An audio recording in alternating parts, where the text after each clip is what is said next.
नमस्कार मित्रों, मैं पवन शर्मा हिस्ट्री क्लासेज में आपका स्वागत करता हूं।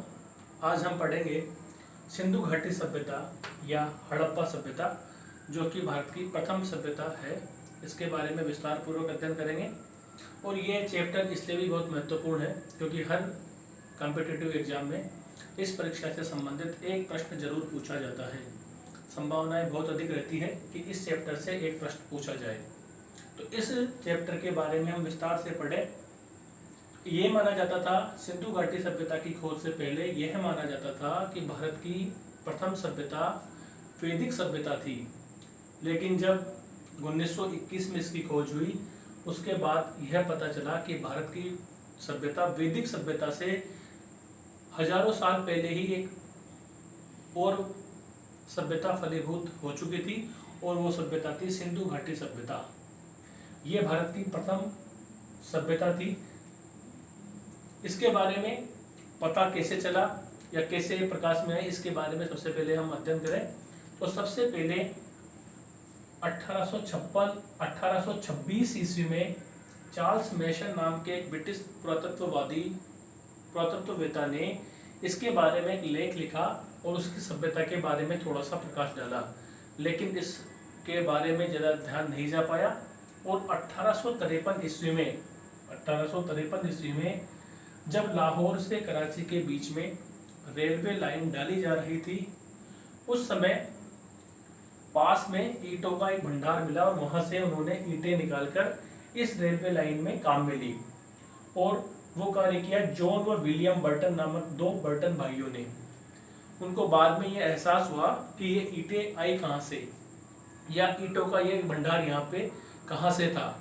तो थोड़ी बहुत उन्होंने इस चीज़ के बारे में बताया कि हो सकता है कुछ यहाँ पर ऐसा भंडार हुआ हो।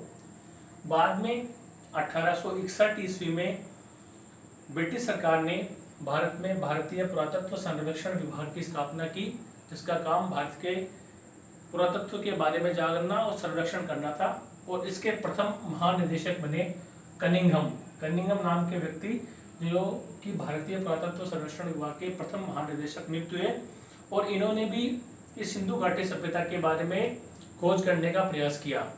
इसी कड़ी में 1921 ईस्वी में भारतीय पुरातत्व संरक्षण विभाग के निदेशक सर जॉन मोर्शल को नियुक्त किया गया और इन्होंने इस सिंधु घाटी सभ्यता की खोज में तेजी लाई। और इनके प्रयास से 1921 ईस्वी में भारतीय पुरातत्ववेत्ता दयाराम साहनी ने हड़प्पा नामक शहर की खोज की और इस हड़प्पा सभ्यता की खोज को दुनिया के सामने रखा और ये बताया कि भारतीय जो सभ्यता है, सबसे प्राचीन सभ्यता वैदिक सभ्यता न होकर सिंधु घाटी सभ्यता है। इसके बाद 1922 ईस्वी में एक और शहर की स्थापना हुई, एक और शहर की खोज हुई। वो शहर था मोहनजोदड़ो, जो कि हड़प्पा से 640 किलोमीटर दूर था और इसके अवशेष हड़प्पा सभ्यता से मिलते जुलते थे। इस आधार पर यह लगा कि इस सभ्यता का विस्तार बहुत बड़े क्षेत्र में है। अब हम नामकरण पे आते हैं। तो सिंधु घाटी सभ्यता का नामकरण सर जॉन मोर्शल के द्वारा किया गया। वो क्यों किया गया? क्योंकि इस सभ्यता के जो अवशेष मिले थे वो सिंधु नदी के तट पर अधिक बहुतायत रूप से मिले थे। इस आधार पर इस सभ्यता का नाम सर जॉन मोर्शल के द्वारा सिंधु घाटी सभ्यता रखा गया। और हड़प्पा सभ्यता कहने के पीछे इसका लॉजिक है कि हड़प्पा सभ्यताओं का नामकरण जो सभ्यता का पहला शहर मिलता है उसके आधार पर ही उस सभ्यता का नामकरण किया जाता है। इस आधार पर सिंधु घाटी सभ्यता को हड़प्पा सभ्यता के नाम से भी जानते हैं। दूसरी इंपॉर्टेंट बात है कि इस सभ्यता के संस्थापक कौन थे, किन्होंने इस सभ्यता को बसाया। इस बारे में अलग अलग इतिहासकारों, पुरातत्ववेदाओं के अलग अलग विचार हैं। कुछ लोगों ने प्रोटो-ऑस्ट्रोलॉइड, कुछ लोगों ने द्रविड़, कुछ लोगों ने भूमध्य सागरीय, कई सारे लोगों ने अलग अलग विचारों के आधार पर इस सभ्यता के संस्थापकों के बारे में विस्तार पूर्वक चर्चा की है। अब हम बातें हैं सिंधु घाटी सभ्यता के विस्तार के बारे में। सिंधु घाटी सभ्यता के जो पुरा स्थल मिले हैं वो अधिकतर सिंधु और उसकी 7 सप्त सिंधु प्रदेश में बहुतायत रूप से मिले हैं। वो 7 नदियां थी, सतलज, सरस्वती, सिंधु, रावी, व्यास, झेलम, चिनाब। इस पूरे प्रदेश को सप्त सिंधु प्रदेश माना जाता है और इसी के किनारे बहुत सारे बड़े बड़े शहर और नगरों का विकास सिंधु घाटी सभ्यता के तहत हुआ। तो इसके बारे में विस्तार से पूरक पढ़ें तो इसका जो विस्तार मिला है, इसका विस्तार पूर्व में यूपी, आधुनिक यूपी उत्तर प्रदेश के अंदर आलमगीरपुर नामक शहर में मिला है, जो कि हिंडन नदी के तट पर बसा हुआ था। ये इस सभ्यता का सबसे पश्चिमी स्थल है। इस सभ्यता का पूर्वी स्थल, सबसे पूर्वी स्थल सूद के इंडोर है, जो वर्तमान समय में पाकिस्तान के अंदर है और पाकिस्तान के बलूचिस्तान प्रांत में स्थित है।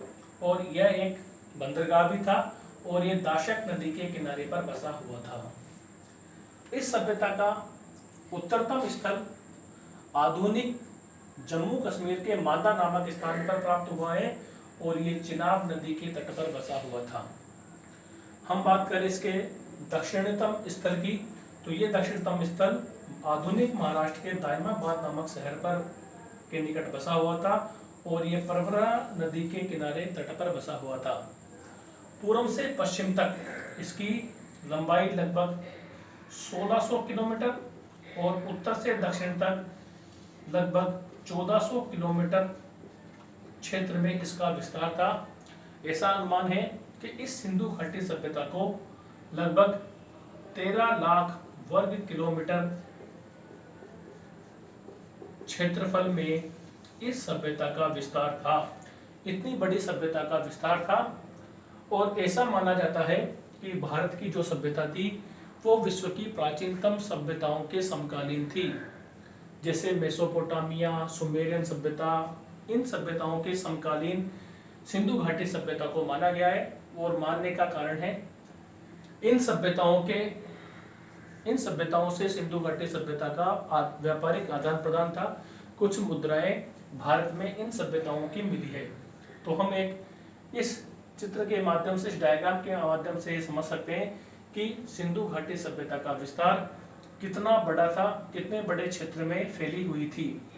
अब जो प्रश्न बनता है वो प्रश्न बनता है इसके कौन कौन से शहर की खोज किसने की और उन शहरों में क्या क्या विशेषताएं थी, ऐसी क्या चीजें मिली है जो उस जगह की स्पेसिफिकेशन है।